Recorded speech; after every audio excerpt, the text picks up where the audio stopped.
नमस्कार मित्रांनो, प्रेमाची गोष्ट या मालिकेच्या आजच्या भागामध्ये सागर मुक्तावर पुन्हा चिडलेला असतो आणि म्हणतो की मुक्ता, तुमचं लक्षच नाहीये, मला दिसतंय ना तुमच्या डोळ्यामध्ये. अहो, तुम्हाला किती वेळा सांगितलं मी, जर काही तुम्हाला खटकत असेल तर ते तुम्ही मला सांगा, माझ्याशी शेअर करा. परंतु नाही, तुम्हाला ते माझ्याशी शेअरच करायचं नसतं. तुम्हाला सगळे प्रॉब्लेम स्वतःच हँडल करायचे असतात. ओके मुक्ता, आता मला एक गोष्ट लक्षात येते की तुमचा काय प्रॉब्लेम आहे. हाच प्रॉब्लेम आहे ना तुमचा? कोमल एके कोमल, कोमल दुने अभिषेक. बस इतकंच चाललंय ना तुमच्या डोक्यामध्ये? बस तुमच्या डोक्यातलं संशयाचं भूत काही उतरतच नाहीये मुक्ता. काय करू तुमचं मला खरंच काही कळत नाहीये. एखाद्या गोष्टीबद्दल इतका हट्टीपणा करताना तुम्हाला मी पहिल्यांदा बघितलंय. असं कधीही तुम्ही वागत नाही मुक्ता. त्याच वेळेला मग आता सागर डोक्याला हात लावतो आणि म्हणतो की मी या तुमच्या स्वभावाला आज कंटाळलेलो आहे. मुक्ता म्हणते की हे बघा सागर, मी हट्टीपणा नाही म्हणते, मी आग्रहीपणा करतीये. एखाद्या गोष्टीबद्दल, एखाद्या गोष्टीतलं सत्य जाणून घेण्याबद्दल माझा आग्रह आहे, इतकंच मला म्हणायचंय. कोमलच्या बाबतीतलं सत्य सगळ्यांसमोर आणायचंय मला, म्हणूनच माझा हा सगळा प्रकार चालू आहे. सागर, काही झालं तरीही प्रत्येक वेळेला मी तुमच्यासमोर कोमलचं सत्य आणण्याचा प्रयत्न केला. त्या अभिषेकचं जे काही आहे ते सांगण्याचा प्रयत्न केला, परंतु प्रत्येक वेळेला पुरावे नष्ट केले गेले आणि जेव्हा जेव्हा मी घरच्यांसमोर सगळं काही पुढे आणेन, तोपर्यंत सगळं काही माझ्या हातातून निघून गेलेलं होतं. हे सगळं का होतंय याचा विचार मी बहुतेक वेळा केला, परंतु आता मला त्याचं उत्तर सापडलेलं आहे. आपल्या घरातच अशी व्यक्ती आहे जी हे सगळं करते आणि सगळे पुरावे नष्ट करते. तुमच्यापर्यंत पुरावे येऊच देत नाहीये. तेव्हा मग सागर मुक्ताला म्हणतो की मुक्ता, मला सांगा, आपल्या घरातली कुठलीही व्यक्ती असं करणार नाही मुक्ता. प्लीज असं तुम्ही काहीही बोलू नका. त्याच वेळेला मुक्ता आता सागरला अगदी ठणकावून सांगते की सागर, मी घरातली आपली व्यक्ती असं म्हणतच नाहीये. आपल्या घरात ती व्यक्ती राहते असं मी म्हणते. सागर म्हणतो की कोण कोण आहे ती व्यक्ती? त्याच वेळेला मुक्ता त्याला सांगते की तुमची पूर्वी केलेली चूक आणि माझी आत्ता केलेली चूक. सावनी सावनी हे सगळं करते. तेव्हा मग आता सागरला धक्काच बसतो. सागर म्हणतो की काय? सावनी म्हणजे सावनी हे सगळं करते? तेव्हा मुक्ता म्हणते की हो, सागर सावनी अभिषेकला मदत करते. आता हे ऐकल्यावर सागरला प्रचंड राग येतो. सागर म्हणतो की बघितलं, तुम्हाला सांगितलं ना मी, ती सावनी कधीही बदलणारी नाही आहे. करा अजून परोपकार, करा अजून तिला घरात ठेवून घ्या. नाही, मी म्हणतो की तिची सगळी हौसमौज करा, सगळं करा. मी तुम्हाला सांगितलं होतं की ती योग्यतेची नाही, या घरात ठेवून घेण्याच्या किंवा भरोशाच्याही ती लायकीची नाही आहे. तरीही तुम्ही ऐकलं नाही.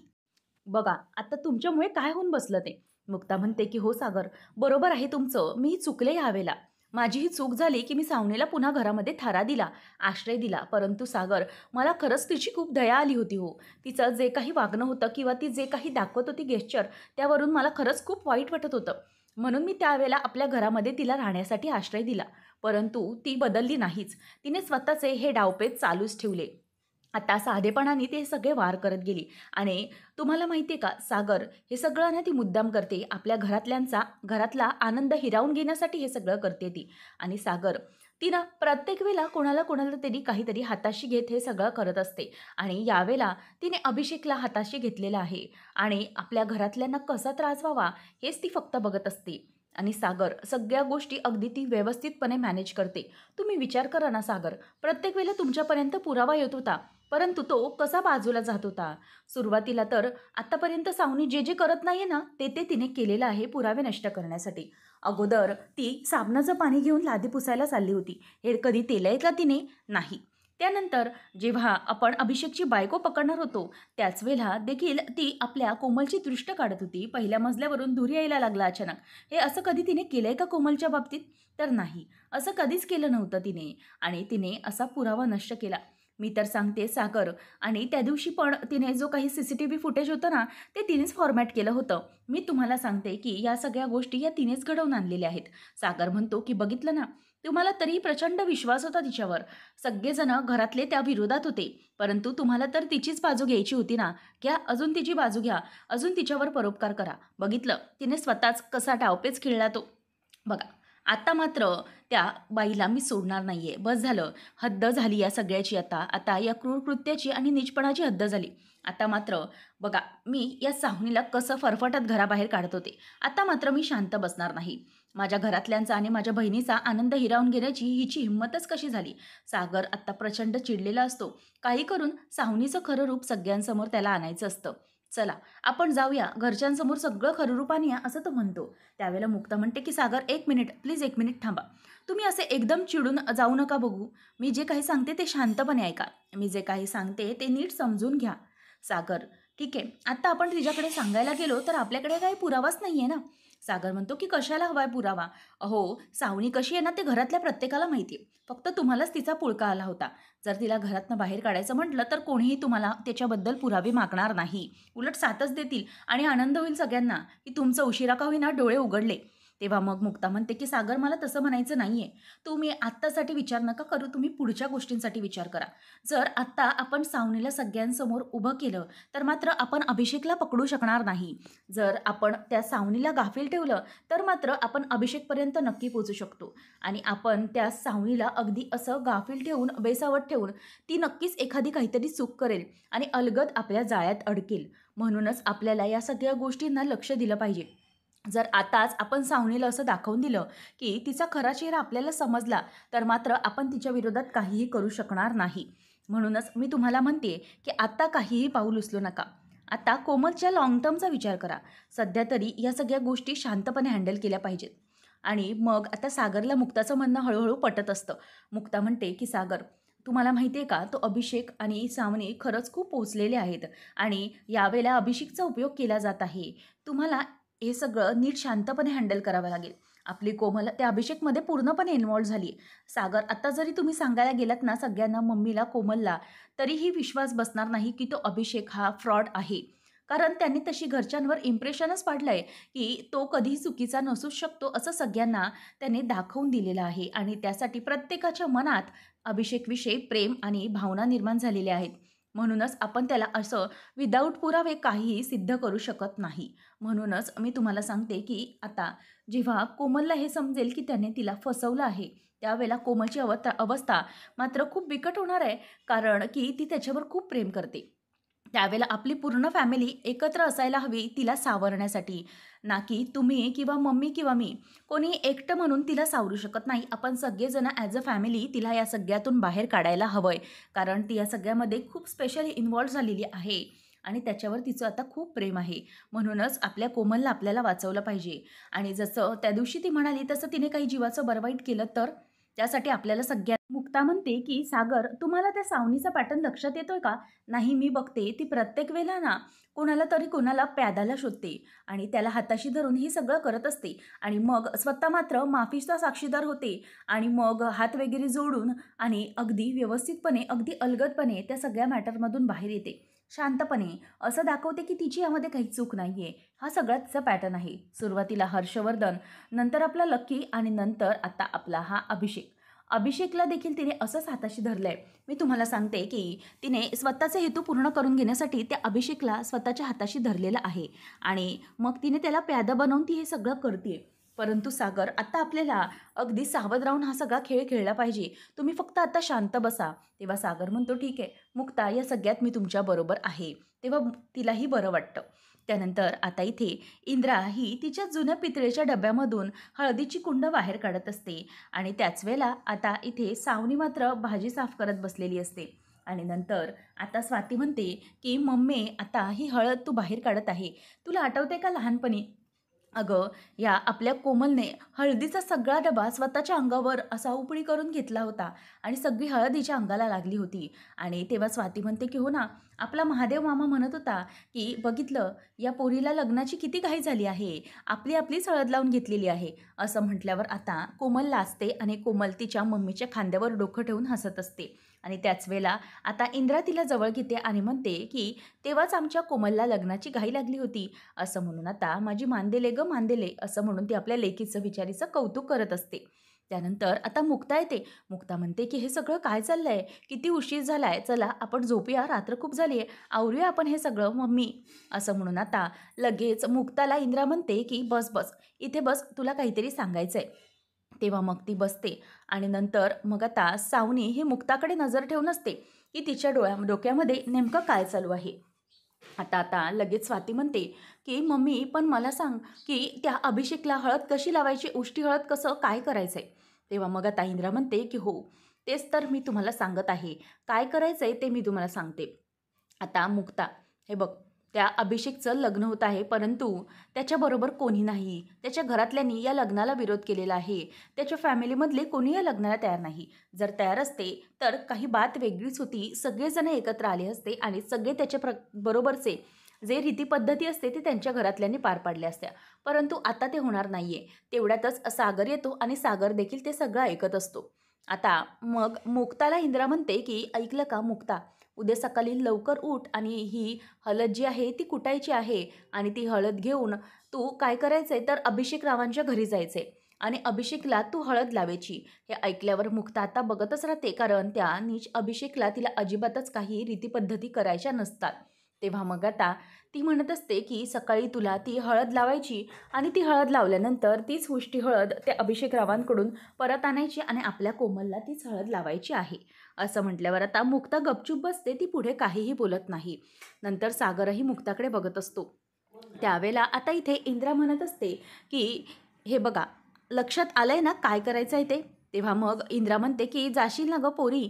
तेव्हा मुक्ता म्हणते की हो हो मम्मी, मी जाईन. आणि त्यानंतर सावनी मनातच विचार करत असते की वा, आता फायनली मजा येणार आहे खरी. मुक्ताच्या मनात ज्या गोष्टी नाहीत त्या गोष्टी मुक्ताला कराव्या लागणार आहेत. आणि त्यानंतर मग आता मुक्ताच्या मनात नसलेल्या गोष्टी करायला लागल्यामुळे तिच्या चेहऱ्यावरचा आनंद जो काही उडाला ना, बघायला खरंच खूप मजा येते. आता मुक्ता मात्र विचारच करत बसलेली असते. तिच्या चेहऱ्यावर जराही आनंद नसतो. आता इथे इंद्रा म्हणते की अगं मुक्ता, ए मुक्ता, काय झालं, तू काही बोलत का नाहीस, तू जाणार आहेस ना उद्या. त्याच वेळेला ती म्हणते की हो मम्मी, मी जाईन. तेव्हा ती म्हणते की मग तुझ्या चेहऱ्यावर आनंद का नाही, हसणार जरा. असं म्हणून ती तिला हसायला सांगते आणि मुक्ता देखील स्माईल देते. आणि त्याच वेळेला त्या सावनी मनातच म्हणत असते की बरं झालं, आता मात्र या सगळ्या गोष्टी आपल्या मनासारख्या झाल्या. मुक्ता म्हणते की मम्मी काहीच टेन्शन नाही, तुम्ही काळजी करू नका, मी जाईन. असं म्हणून आता मुक्ता म्हणते की तुम्ही काळजी करू नका, माझ्या डोक्यावरचं संशयाचं भूत आहे ना ते अगदी उतरून गेलेलं आहे. आता मला विश्वास बसलाय की अभिषेक खरंच चांगला आहे आणि त्याचं कोमलवर खूप प्रेम आहे. तेव्हा मग आता इंद्रा म्हणते की वा, खरंच मस्त. एक काम कर मग आता मुक्ता, तू उद्या ना स्वातीला पण सोबत घेऊन जा आणि काय करा ना, उद्या तिच्या घरी जाल ना तर छान अशा मस्तपैकी साड्या नेसून जा, छान दागिने घालून जा आणि वेणीफणी करून मस्तपैकी त्यांच्या घरी जा. कसं ना, वाटलं पाहिजे की हळदीचं वराड आलंय. तेव्हा मग आता मुक्ता आणि स्वाती हसायला लागतात. नंतर मग इंद्रा म्हणते की जाऊ दे, आता सगळ्या झाल्या गेल्या गोष्टी विसरून जाऊया आणि आपल्या मांदेलीची छान पाठवणी करूया. आपली पोर आता सुखाने नांदेल असं म्हणून ती खुश असते. त्याच वेळेला मुक्ता म्हणते की मम्मी हो, तुम्ही कसलीच अजिबात काळजी करू नका, आपण सगळं व्यवस्थित करूया, लग्न वगैरे सगळं व्यवस्थित करूया. आता माझ्या मनातलाही संशय दूर झालाय, त्यामुळे काहीच हरकत नाही, सगळं काही व्यवस्थित होईल. असं म्हणून आता मुक्ता देखील तिला एक प्रकारे दिलासा देत असते, परंतु तिचं हे सगळं सावनीला दाखवण्यासाठी असतं. आता मुक्ता आणि सागर हे दोघंजणही एकमेकांकडे बघत असतात आणि सावनीचं तिच्याकडे लक्ष आहे हे मुक्ताला बरोबर माहिती असतं. म्हणूनच ती मुद्दाम हे सगळा डाव करत असते. आता इथे सावनी विचार करते की वा, या मुक्ताने स्वतःची अस्त्रशस्त्र टाकून दिली, हे पाहून खरंच खूप बरं वाटलं. आता फायनली मुक्ताने बॅकआउट केलेला आहे. आणि मुक्ता, तुला काय माहिती आहे की तू उद्या जो काही पुरावा सगळ्यांसमोर सादर करणार आहेत त्या मेमरी कार्डमधला तो पुरावा ऑलरेडी मी बाजूला काढलेला आहे. आता तू ते सगळं करायला जाशील आणि स्वतःच्या तोंडावर पडशील. पुन्हा एकदा तुझ्याकडे काहीच पुरावा नसणार आणि पुन्हा एकदा तू तोंडावर पडणार. मग काय, मग तुला वाचवायला कोणीही नसेल. पुन्हा एकदा तुला स्वतःला सिद्ध करता येणार नाही. आणि मुक्ता, आता तर मला खरी मजा येणार आहे. फायनली यावेळेला आता मी जिंकलेली आहे, कारण तू याच्यात हार मांडलीस. तेव्हा आता मुक्ता मनातच विचार करते, शत्रूला बेसावत ठेवण्यामध्येच आपली खरी लढाई असते आणि ती अर्धी मी जिंकलेली आहे. सावनी, तू पूर्णपणे बेसावत आहेस आणि यावेळेलाच मी तुला बरोबर पकडणार. त्यानंतर आपल्याला पाहायला मिळतं की इकडे सगळ्या काही गोष्टी या मुक्ताला आठवत असतात. एक एक करून तिच्यासमोर सगळं काही येत असतं की कशाप्रकारे तिने सावनीला अडकवण्याचा प्रयत्न केला आहे आणि कशाप्रकारे सावनी हे सगळं करत होती आणि पुरावे नष्ट करण्याचा प्रयत्न करत होती. आणि कोमल तर या सगळ्यावर विश्वास ठेवायलाच तयार नाही. शिवाय आता मुक्ताने एक शेवटचा आखलेला प्लॅन, तो म्हणजे ते खोटं खोटं मेमरी कार्ड. आणि ते जे वासमध्ये ठेवलेलं असतं आणि ते सगळं सावनीने ऐकलेलं असतं आणि सावनीने मुक्ताच्या रूममध्ये येऊन ते चोरण्याचा प्रयत्न केलेला असतो. परंतु तरीही ते तिच्या हातामध्ये अडकतं आणि ती तेलाच्या साह्याने हात बाहेर काढते. हे सगळं आता मुक्ताला एक एक करून सिक्वेन्समध्ये आठवत असतं. तेवढ्यातच आता मुक्ता हा विचार करताना सागर तिच्यासमोर येतो. मुक्ता म्हणते की सागर, बघितलं ना तुम्ही मगाशी खाली काय झालं ते. आपण जे काही सगळं बोलत होतो ना, त्यावरून आता मी सावनीच्या चेहऱ्यावर बघितलं. सावनी आता असं वाटत असेल सावनीला, की मी स्वतःची हार पत्करली आहे आणि ते तिच्या डोळ्यामधून अगदी स्पष्ट दिसत होतं, की सावनीला असं वाटतंय, की आता मी सगळी अगदी अस्त्र-शस्त्र फेकून दिली आणि मी आता काहीच करणार नाहीये. म्हणजे आपण या लग्नासाठी कन्फर्म तयार झालो होतो आणि आपली हार आहे, असं तिने आता स्वतःहून सिद्ध केलंय. म्हणजे तिच्या चेहऱ्यावरून मला ते स्पष्ट दिसत होतं. आणि सागर अशाच वेळेला सावनी काहीतरी नक्की चूक करेल आणि तीच चूक आपल्याला पकडायची. तेव्हा सागर मात्र मान खाली घालून असतो. मुक्ता म्हणते, की "सागर काय झालं? तुमचा विश्वास नाहीये का माझ्यावर?" तेव्हा सागर म्हणतो, की "नाही मुक्ता, तुमच्यावर माझा पूर्णपणे विश्वास आहे, परंतु मला कोमलची काळजी वाटते." मुक्ता, कोमल खूप दुखावली जाणार आहे कायमची, कारण तिचं त्या अभिषेकवर खूप प्रेम आहे. आणि समजा जर काही चुकीचं घडलं किंवा तुम्ही पुन्हा एकदा काही सिद्ध करू शकला नाहीत, तर मात्र काय होईल याची मला भीती वाटते. कारण कोमल तुमच्यावर खरंच खूप विश्वास ठेवते. परंतु जर पुन्हा काही झालं तर ती तुमच्यावर कायमची चिडेल आणि दुखावली गेली ती कायमचीच. परंतु मला माहीत नाही मग कोमल नंतर काय करेल. तेव्हा मग मुक्ता म्हणते, की "सागर, हे बघा, मला कळतंय कोमल तुमची बहीण आहे आणि तुम्ही तिच्या प्रेमापोटी सगळं बोलत आहात. परंतु सागर, आत्तापुरतीचा नाही तर लाँग टर्मचा विचार करा. जर जेव्हा समजा कोमलचं लग्न हे त्या अभिषेकबरोबर झालं आणि लग्न झाल्यानंतर त्याचं खरं रूप तिच्यासमोर आलं, तर मग आपण काय करणार आहोत मला सांगा. त्यापेक्षा कोमल आत्ता दुखावली गेली तरीही चालेल, पण तिचं आयुष्य सुधारण्यासाठी पुढे आपण आहोत. परंतु जर नंतर हातातून वेळ निघून गेलेली असेल, तर खूप विश्वास आणि खूप चुकीचं घडेल." तेव्हा मग आता तो म्हणतो, की "हो मुक्ता, या सगळ्यात मी तुमच्याबरोबर आहे." असं म्हणून आता ते दोघंही एकमेकांना साथ देतात. त्यावेळेला इथे अभिषेकला सावनी फोन करते आणि अभिषेक म्हणतो, की "वाह! क्या बात है! खरंच बोलताय का तुम्ही? म्हणजे मुक्ताने स्वतःची हार कबूल केली तर?" तेव्हा मग सावनी म्हणते, की "हो ना, खरंच काय मजा वाटली मला म्हणून सांगू. अरे, यावेळेला ना तिच्याकडे काही पुरावेच नव्हते. म्हणजे तिला असं झालं असेल ना, की मी काय उगाच हे सगळं स्ट्रेच करत बसू. हाताला तर एक पण पुरावा लागत नाहीये, तर मग कशाला या सगळ्या गोष्टी उगीचच मी स्ट्रेच करू." म्हणून आता फायनली मुक्ताने स्वतःची हार कबूल केली आणि म्हणूनच ती आता या सगळ्या गोष्टींमध्ये स्वतःला शांतपणे सिद्ध करणार नाही. कारण ती काही झालं तरी आता या सगळ्यात तिने मान्य केलं, की तुमचं लग्न होणारच आहे. असं म्हणून ती आता शांत आहे. त्यावेळेला तो ऐकून अभिषेक खूप खुश होतो आणि नंतर ती म्हणते, की "हे बघ अभिषेक, आता या आनंदाच्या भरामध्ये तू काही चूक करायला जाऊ नको. लक्षात ठेव, त्या मुक्ताकडे तुझा एक शेवटचा पुरावा होता. तो म्हणजे तू जे काही बोललास ना, ते सगळं तिने त्या मेमरी कार्डमध्ये, रेकॉर्डरमध्ये सेव्ह करून ठेवलं होतं आणि ते सगळं ती सगळ्यांना दाखवणार होती. आणि परंतु तेव्हा मी व्यवस्थित त्या वेळेवर गेले आणि तो पुरावा देखील बाजूला केला. आणि म्हणूनच मग आता ही गोष्ट आहे, की तू सगळ्यांसमोर सेफ राहू शकतोस. नाहीतर एव्हाना मुक्ताने सगळा पर्दाफाश करून टाकला असता." त्यावेळेला आता अभिषेक म्हणतो, की "नाही, नाही, सावनी खरंच थँक यू. खरंच तुमचे खूप उपकार आहेत. तुम्ही प्रत्येक वेळेला मी ज्या ज्या काही चुका केल्या, त्या प्रत्येक चुका तुम्ही अगदी व्यवस्थितपणे हँडल केल्यात आणि मुक्तापासून लांब केल्यात. खरंच थँक तुमच्याशिवाय हे काही शक्य नव्हतं." तेव्हा मग आता ती म्हणते, की "ओके, ओके, ठीक आहे." आणि स्वतः चण्याच्या झाडावर मस्तपैकी चढलेली असते. त्याच वेळेला आता इथे ती म्हणते, की "हे बघ, आता एक गोष्ट लक्षात ठेव. तुझ्या त्या गुटरगुला जरा लांबच राहायला सांग. लग्न होईपर्यंत तिला आता या गोष्टी करायला नको." आणि हो, ती मुक्ता खरंच खूप शार्प आहे.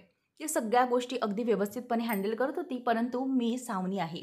तेव्हा तो म्हणतो, की "हो, मुक्ता कोळी तर हुशार आहेच, त्यापेक्षा सावनी तुम्ही हुशार आहात आणि म्हणूनच तर तुम्ही या सगळ्या गोष्टी अगदी तिच्यापासून लांब केलात. तुम्ही स्मार्ट आहेत." तेव्हा मग आता ती म्हणते, की "हे बघ अभिषेक, आता उद्या एक गोष्ट होणार आहे, की त्या कोमलला हळद लावण्यासाठी उष्टी हळद तुझ्याकडून घेऊन येणार आहे." तेव्हा तो म्हणतो, की "हो, हो, कोमलची आई बोलली मला." तेव्हा मग आता ती म्हणते, की "हां, आता ती हळद लावण्यासाठी ती तुझ्या घरी येणार." तेव्हा हे ऐकून आता अभिषेक खुश होतो आणि म्हणतो, की "कमाल! खरंच इतकी मजा येणार आहे ना, तेव्हा ती मुक्ता येणार आहे ना, तिचा तो पडलेला चेहरा पाहून मला खरंच खूप आनंद होणार आहे." त्याच वेळेला मग आता इथे ती म्हणत असते, की "ए मूर्खा, अरे तू काय त्या फ्लॅटवर तिला बोलवणार आहेस का? तू एक काम कर, तू तिला त्या फ्लॅटवर वगैरे बोलवू नकोस. नाहीतर त्या फ्लॅटवर काहीतरी एखादा पुरावा त्या गुटरगू बायकोचा राहायचा आणि मग एखादी वस्तू दिसली का मग डिटेक्टिव्ह मुक्ता सगळं विचारेल, हे कोणाचं, हे काय? त्यापेक्षा तूच इकडे ये. मी तुला सांगते ना, तू तिकडे राहूच नको. ती स्वाती तर ठीक आहे, परंतु त्या मुक्तावर काही विश्वास ठेवू नको. ती मुक्ता सगळं काही पालटून टाकू शकते. म्हणूनच आता तू एक काम कर, तू इथे स्वतः ये." त्याच वेळेला आता अभिषेक म्हणतो, की "ओके, ठीक आहे. तुम्ही एकदम मस्त प्लॅन बनवलाय. कमाल! खरंच खूप मजा येणार आहे आता या सगळ्याला." कारण आता मुक्ता फायनली सगळं काही हरली आहे आणि आता तिच्या मनातला जो काही हा सगळा काही संशय आहे तो दूर झालाय ना. मग आपल्यासाठी तेच खरं अगदी मस्त आहे. काही झालं तरीही आता त्या मुक्ताला आपण या सगळ्यातून अडकवायचं म्हणजे अडकवायचंच, असं म्हणून तो फोन ठेवून देतो. आणि सावनी मात्र आता खूप खुश झालेली असते.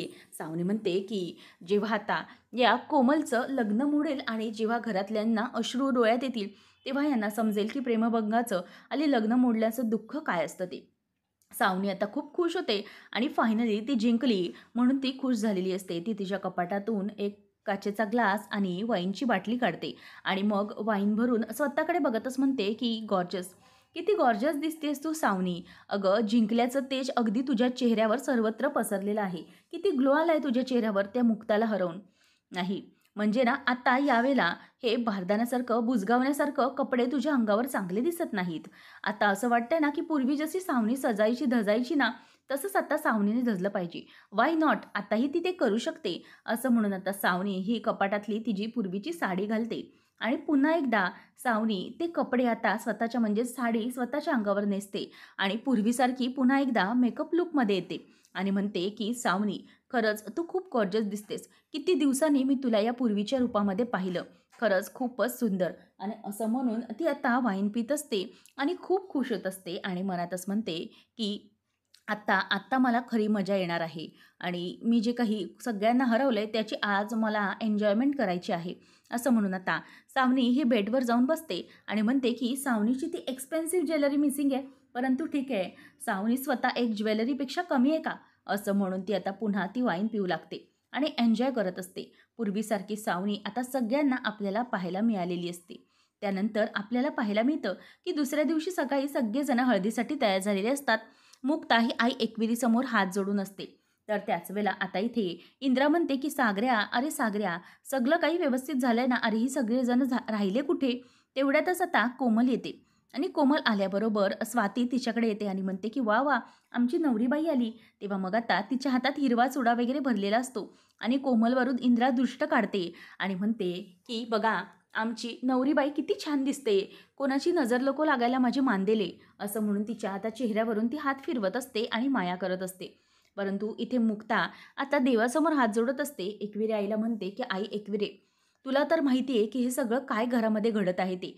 घरात हे जे काही पापवृत्तीचं घडणं चालू आहे आणि अभिषेक आणि सावनी या घराला त्रास देण्यासाठी हे सगळं करतायत. मी तर या सगळ्यासाठी निमित्त मात्र आहे. परंतु निमित्त तर तूच मला ठरवलेलं आहेस ना. मग याच निमित्ताच्या गोष्टीने काहीतरी अशी गोष्ट घडू दे, जेणेकरून या अभिषेकचा जो काही खरा चेहरा आहे, तो खरा चेहरा मला सगळ्यांसमोर आणता येऊ दे आणि जणांसमोर त्याला मला खोटं पाडू दे. असं म्हणून ती एकविरा आईला प्रयत्न करत असते आणि मागणी मागत असते की काही कर, परंतु या सगळ्या गोष्टी सगळ्यांसमोर आण. मला आशीर्वाद दे, असं ती म्हणते. तर आता पुढच्या भागामध्ये आपण पाहणार आहोत की हळदीच्या कार्यक्रमासाठी ठरल्याप्रमाणे अभिषेकच हा कोळ्यांच्या घरी आलेला असतो आणि त्यावेळेला आता इंद्रा ही त्याचं अगदी जावयाचं कौतुक करत असते, मानपान करत असते आणि त्याची ओवाळणी करते. त्यानंतर आता त्याच्यासोबत कोणीही नसतं. तेवढ्यातच त्याला आता पुन्हा एकदा त्याच्या बायकोचा म्हणजेच अनुचा कॉल आलेला असतो आणि तिचा कॉल आल्यामुळे आता त्याला कळत नसतं की नेमकं मी काय करू. आणि तेवढ्यातच इथे आता हळदीच्या प्रोग्रामसाठी दोघेजणही अशा प्रकारे बसलेले असताना मुक्ता येते आणि मुक्ता म्हणते की बघा तरी मी कोणाला घेऊन आलेली आहे. त्याच वेळेला आता मुक्ता पुन्हा ही अनुजाला घेऊन आलेली असते आणि अनुजाला पाहिल्यानंतर त्याच्या चेहऱ्यावरचा आता रंगच पुन्हा उडतो आणि ती म्हणते की ॲक्च्युली त्यांच्या बाजूने हळदीच्या प्रोग्रामसाठी कोणी जवळचं नसतं ना, म्हणूनच मी तुम्हाला बोलावलं की जेणेकरून तुम्ही तरी त्यांच्याबरोबर असाल. तुम्ही खूप चांगली त्यांची मैत्रीण आहात ना, शिवाय तुम्ही त्यांची करवली म्हणून पण होऊ शकता ना, म्हणूनच मी तुम्हाला तोच मान देण्यासाठी इथे बोलावून घेतलेलं आहे. अशा प्रकारे आता इथे अनुजालाच खुद्द मुक्ताने करवली बनवलेलं असतं आणि ती आता उष्टी हळद ही त्याला लावणार असते. त्याच वेळेला आता सावनीला मुक्ताच्या या प्लॅनचा खूपच राग येत असतो आणि ती रागाने त्याच्याकडे बघत असते. आता सावनी ही बघते की पुढे काही वाईट घडू नये आणि मुक्ता मनातच म्हणत असते की आता मी पण बघते की कुठली बायको असेल जी स्वतःच्या नवऱ्याला स्वतःच्या हाताने दुसऱ्या बायकोची उष्टी हळद लावू शकते. हे मला आता बघायचंच आहे. अशा प्रकारे मुक्ताने आता हा सगळा पलटवार टाकलेला असतो आणि काही करून तिला आता सगळ्यांसमोर अनुजाला पुलतं करायचं असतं म्हणून तिचं हे सगळं प्लॅनिंग असतं. मग आता मुक्ता ही सगळ्यांसमोर सावनीचं कारस्थान आणि अभिषेकचा पर्दाफाश करेल का, हे पाहणं रंजकतेचं ठरणार आहे. अशाच मालिकांचे अपडेट्स जाणून घेण्यासाठी आजच आपल्या चॅनेलला सबस्क्राईब नक्की करा.